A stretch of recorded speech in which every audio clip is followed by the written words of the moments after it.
If your worship team is just getting off the ground and you are starting from ground one, square one, whatever you want to call it, you can probably have a list of 9 to 12 songs.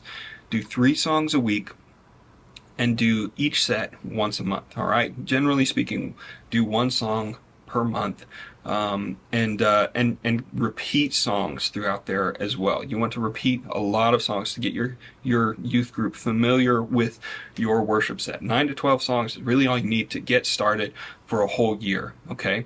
Now, that being said, if you are a well-established youth group, you can have as many songs in your repertoire as you'd like. You can have up to 200, I would say. But that being said, you're really going to have to figure out how you're going to repeat things in order to keep things familiar. All right. There's a balance to be struck between what is familiar and what is new. If you're doing new songs every week, your church won't sing with you because they don't know it.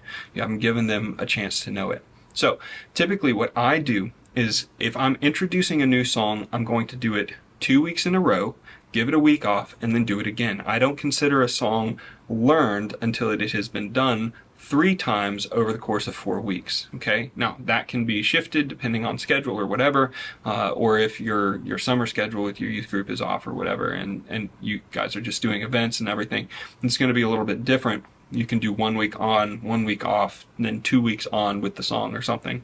But the point is, repeat a song as many times as you can at the front end if you feel like your church is still learning it. Okay. Now, after your church has learned it, you want it in rotation. All right. So you want to make sure that you've got it still in front of your people on a pretty regular basis until you feel like it's time to fade it out.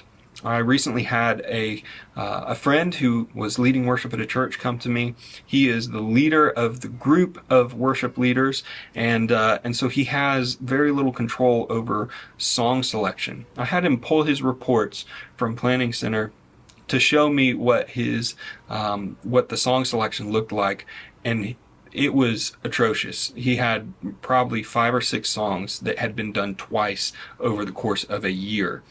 And I said, your church probably isn't engaging in worship because they don't know any of the songs, because none of the team members are talking to each other to make sure that you've got a cohesive set of songs that are very familiar.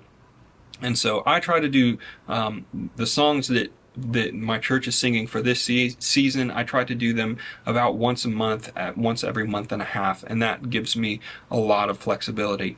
And every time I introduce a new song, I'll start to phase out another of the songs that I feel like is getting old or too familiar, or my people just aren't resonating with anymore.